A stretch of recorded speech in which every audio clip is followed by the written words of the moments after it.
오늘 새벽에 함께 볼 말씀은 잠언 14장 28절에서 30절까지 말씀 우리 한 목소리로 읽겠습니다. 백성이 많은 것은 왕의 영광이요 백성이 적은 것은 주권자의 패망이니라. 노하기를 더디하는 자는 크게 명철하여도 마음이 조급한 자는 어리석음을 나타내느니라.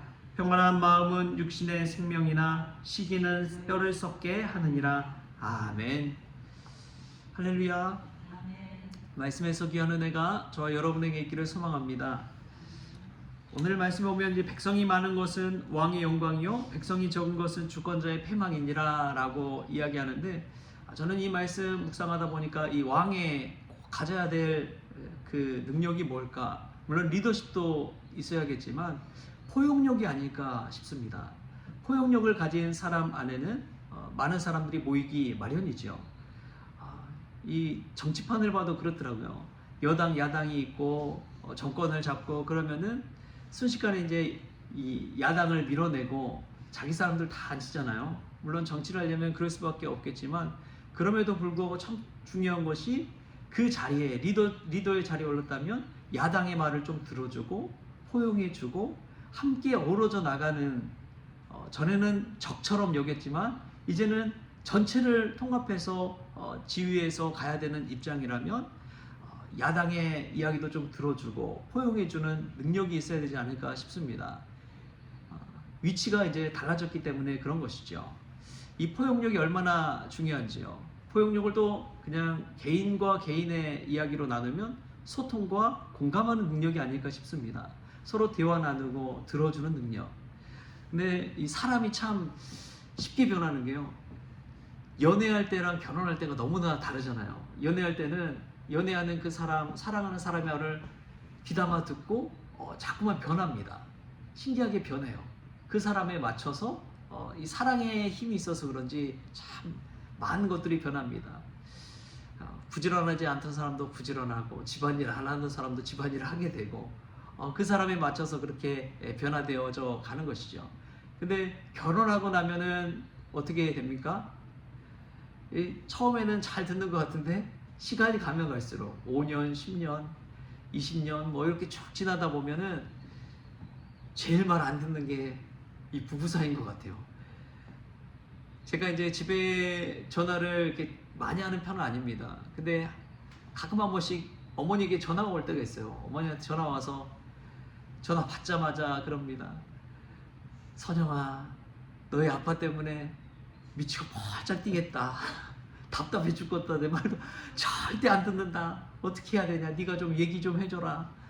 그래요. 같이 옆에 몇십 명 붙어 있다 보니까 본인이 아무리 얘기해봤자 그 말을 잘 안 듣는다는 것이죠. 죽어도 안 듣는데요. 근데 자식들 말은 그나마 조금 듣는다는 것이죠. 그래서 이제 자식들도 같이 있다 보면 그러잖아요. 바로 옆에 있는데도 바로 얘기 안 하고 자식한테 얘기해요. 그럼 자식이 아빠한테 딱 얘기하면 아빠가 그래도 조금 듣는 척하고 들어주려고 하고 귀를 엽니다. 이 소통의 능력이 얼마나 중요한지요. 서로 공감하고 들어주는 것, 이 나이가 들면 들수록 하기가 어려운 것 같습니다. 그럼에도 불구하고 이 백성이 많아지고 포용력을 가지고 소통과 공감 능력을 가지고 살 때 우리의 주변에 우리를 생각해주고 사랑해주는 많은 이들이 늘어날 줄 믿습니다. 저는 기도도 마찬가지라고 믿습니다.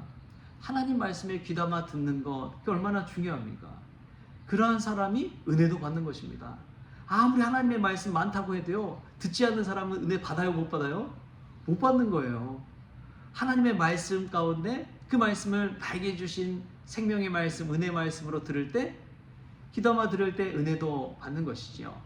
우리가 귀를 열고 하나님의 말씀 가운데 은혜 받는 저와 여러분 될 수 있기를 축복합니다. 오늘 두 번째로 보면은 이런 말씀이 있습니다. 29절 말씀인데요, 우리 같이 한번 읽겠습니다. 시작. 노하기를 더디하는 자는 크게 명철하여도 마음이 조급한 자는 어리석음을 나타내느니라. 아멘. 이 노하기를 더디하는 자에게 주시는 축복이 있습니다. 그것은 명철입니다. 분별력입니다. 선과 악을 구분할 수 있고 어떻게 해야 될지 우선순위를 정할 수가 있고 또 생각할 수 있는 시간을 벌 수가 있는 것이죠. 제가 이제 부목사로 섬길 때 큰 교회를 담임하고 있었던 그 목사님께 이제 그 보고를 드리러 왔어요. 제가 담당하던 게 이제 그때 당시에 교회학교 교육부서 전체를 총괄해서 담당을 했거든요. 그래서 한 교회학교 아이들이 500명 정도 되고 이 교사들이 한 80명 정도 됐는데, 그분들을 이제 수련회나 뭐 이런 것들을 어떻게 이끌어갈지를 다 정리해서 이제 보고를 드리러 갔는데, 늘 똑같은 거를 저는 하기가 좀 싫어가지고 새로운 것들을 좀 생각해서 들고 왔습니다. 그럼 기존에 하는 것들은 그냥 무사 통과죠. 근데 새로운 것들을 갖고 가게 되면은 이제 이게 좋을 수도 있고 호불호가 갈리잖아요. 리더의 입장에서 봤을 때. 그래서 딱 갔을 때 이렇게 한번 해보겠습니다. 그러면은 이 목사님이 그 자리에서 즉석에서 노라는 이야기를 절대 안 하시더라고요. 안 돼, 하지 마, 이게 아니라 이 목사님 한번 생각해 봅시다 하고 돌려보내는 거예요. 그래서 나와서 이제 그 행정 목사님이 따로 있거든요. 그 행정실 전체를 총괄하는 행정 목사님한테 이런 이야기를 하셨다 하면 물어보면, 생각해 봅시다, 이것은 하지 말라는 이야기라는 거예요. 하지 말라는 이야기라는 거예요. 그래서 근데 이 담임 목사님이 생각해 봅시다라고 하니까 되게 마음이 상처를 받기보다도 한 번 더 돌아보게 되더라고요. 이걸 왜 하지 않아야 될까를 돌아보다 보니까 나 자신의 이제 부족함도 깨닫게 되고, 이래서 그랬구나라는 것들도 알게 되더라는 것이죠. 내 마음에 들지 않을 때 화가 날 때가 있죠. 분노할 때가 있죠. 그럴 때 우리가 한번 생각해 봐야 될 것, 한번 돌이켜보는 것, 그것이 얼마나 중요한지요. 3초 먼저 한번 깊이 생각해 볼 때, 내 마음 그대로 그냥 분노를 쏟아내기보다 3초로 한번 돌아볼 때 화를 내서 관계를 깨지기보다도 그 관계를 좀 더 세워갈 수 있는 여유가 생긴다는 것이죠. 이 분노를 더디하는 것, 이것을 얼마나 중요하게 생각하는지 또 잠언 말씀에 이런 말씀이 나옵니다. 바로 뒤에 있는데요. 잠언 16장 32절에 이렇게 이야기합니다. 노하기를 더디하는 자는 용사보다 낫고 자기의 마음을 다스리는 자는 성을 빼앗는 자보다 나으니라. 여러분, 얼마나 큰 축복의 말씀인지요. 노하기를 더디하는 자는 용사보다, 힘센 용사보다 낫고 이 자기의 마음을 다스리는 자는 성을 빼앗는 자보다 나으니라. 여러분, 자기의 마음, 자기 분노를 다스리지 못해서 얼마나 가정을 깨뜨려 버리고 관계를 깨뜨려 버릴 때가 많은지요. 우리가 그렇잖아요. 이 관계를 세우려면 얼마나 많은 시간이 걸립니까? 신뢰를 쌓기 위해서는 얼마나 많은 시간이 걸려요. 그런데 그 신뢰 10년, 20년 세웠던 그 신뢰를 이 말 한마디로 그냥 순식간에 와장창 깨뜨려 버리는 것이 분노입니다. 그렇기 때문에 노하기를 더디하는 자, 그에게 주시는 축복은 바로 명철이고 관계를 잘 세워가는 능력인 것이죠. 우리에게 그러한 은혜가 있기를 바랍니다. 순식간에 관계를 깨뜨려 버리기보다 나의 분노를, 나의 마음을 잘 다스려서 힘센 용사보다도 또 이 성읍을 얻는 것 같은 그러한 축복을 누릴 수 있기를 바랍니다. 또 마지막에 오늘 보면은 이런 말씀이 나와요. 30절에 평온한 마음은 육신의 생명이나 시기는 뼈를 썩게 하느니라. 여러분, 평온한 마음, 이 샬롬의 축복이 얼마나 큰 은혜인지요. 은혜로운 교회를 가면요, 평안합니다. 평안한 마음이 들어요. 근데 어떤 교회들 가다 보면은 싸우는 교회가 있더라고요. 큰 소리 내는 교회.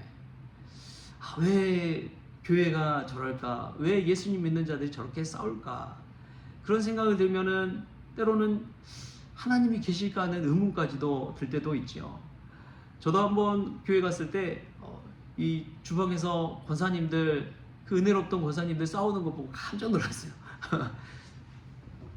서로 이게 감정이 처음에는 그러지 않았겠죠. 자꾸만 이제 생각이 다르고 또 이 말하는 투가 다르다 보니까 오해가 쌓이고 하다 보면 큰 싸움이 일어날 때도 있습니다. 그런데 그 모습을 볼 때에 그 두 사람뿐만이 아니라 그 주변에 있던 많은 이들이 불편한 관계, 또 이 교회에 와서 은혜를 받아야 되는데 오히려 자신의 평온을 깨뜨리고 가면은 얼마나 실망이 큽니까? 하나님께서 이 샬롬의 축복을 주는 것 얼마나 큰 은혜인지요. 교회도 마찬가지지만 가정도 그러잖아요. 가정도 편하게 클 때 자녀들이 그 안에서 은혜롭게 잘 자라는 것입니다. 좀 자녀들도 성격에 문제가 있으면 들여다보면 그 부모에게까지 가더라고요. 부모의 문제가 자녀에게도 그대로 드러나는 거예요. 평안한 가정에서 자란 자녀들은 이 자존감이 높고 또 마음이 들쑥날쑥 잘 하진 않습니다. 근데 늘 시끄럽고 싸우고 큰 소리 내고 하면은 자녀들이 불안한 마음이 있는 거예요. 그래서 뭔가 좀 이 정서적으로 안정되어 있기보다도 가만히 앉아서 진득하게 그 일을 감당할 수가 없는 거예요. 이리 이랬다 저 이랬다 좋았다가 나빴다가 급격히 막 변화가 심합니다. 평안한 가정에서 자란 자녀들과 또 이 갈등과 싸움 가운데 자란 자녀들이 그렇게 달라지는 것이죠. 그래서 이 평안의 축복이 얼마나 큰지요. 교회도 성장하고 부흥하려면 평안해야 됩니다. 하나님 주신 샬롬의 축복 안에 구할 때 교회도 성장하고 부흥하더라고요. 우리 성원교회에 그런 샬롬의 축복이 임하기를 바랍니다. 사람에게 말하기 이전에 우리는 먼저 하나님 앞에 기도해야 될 줄 믿습니다. 꼭 기도하는 사람들이 목소리 크더라고요. 하나님 앞에 기도하고 쏟아내다 보면 자신의 죄인됨을 알고 자신의 부족함을 알고 오히려 더 겸손해지기 마련인 것이죠. 근데 자기 주장하고 자기 생각하고 자기 경험 앞세우다 보면 늘 시끄러움이 발생하기 마련입니다. 그래서 이 평안이 얼마나 중요한지요. 이 평안하지 못할 때 열등감을 가지게 되고 이 열등감이 시기를 가져오기 마련입니다. 이 시기로 인해서 뼈가 썩는 그러한 일을 경험한 사람이 사울 왕이잖아요. 사울 왕이 누구를 시기했어요? 다윗을 시기한 거예요. 사울은 천천히 돼 다윗은 만만이로다. 이것을 자꾸만 귀에 들으니까 시기가 자라나서 자기의 뼈를 썩게 하고 국정 운영에 만반을 기해야 되는데 이 다윗 한 사람을 의식하다 보니까 순식간에 자신의 왕권이 점점 기울어져 가고 자신 앞에 해야 될 일보다도 다윗에게 자꾸만 칼을 들이대야 되는 일을 반복하게 되는 것이죠. 시기 때문에 그렇습니다. 여러분 옆에 사람들 시기 비교하지 마십시오. 오히려 그때마다 하나님 바라보십시오. 그런 사람이 승자가 되는 법입니다. 다윗은 사울 바라보지 아니하고 하나님을 바라봤습니다. 그래서 승자가 되잖아요.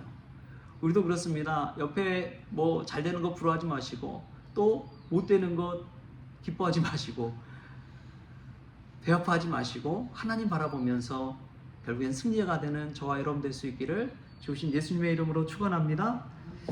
기도하시겠습니다. 좋으신 하나님, 우리가 정말 선하는 왕처럼 백성이 많은 왕처럼 포용력과 소통과 공감하는 그러한 능력을 가지기를 원합니다. 관계를 세워갈 수 있도록 주님 도와주옵소서. 어리석은 자는 이 마음이 조급한 자라는 것을 깨닫습니다.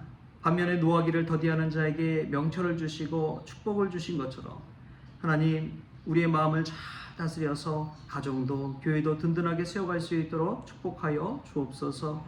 무엇보다도 가정과 교회의 평안의 축복, 샬롬의 축복을 허락하여 주셔서 우리 자녀들이 복을 누리게 하여 주시고 교회 나온 성도들이 평안을 얻고 돌아가는 은혜가 있게 하여 주옵소서. 우리 마음 심령 가운데 시기와 비교의 마음이 들 때마다 하나님 바라보면서 다윗처럼 믿음의 승리자가 될 수 있도록 주님 주장하여 주옵소서. 감사하며 예수님의 이름으로 기도하옵나이다. 아멘. 우리 주님이 가르쳐주신 기도로 오늘 새벽 기도를 마치겠습니다. 하늘에 계신 우리 아버지여, 이름이 거룩히 여김을 받으시오며 나라가 임하시오며 뜻이 하늘에서 이루어진 것 같이 땅에서도 이루어지이다. 오늘 우리에게 일용할 양식을 주시옵고 우리가 우리에게 죄진 자를 사하여 준 것 같이 우리 죄를 사하여 주시옵고 우리를 시험에 들게 하지 마시옵고 다만 악에서 구하시옵소서. 나라와 권세와 영광이 아버지께 영원히 있사옵나이다. 아멘.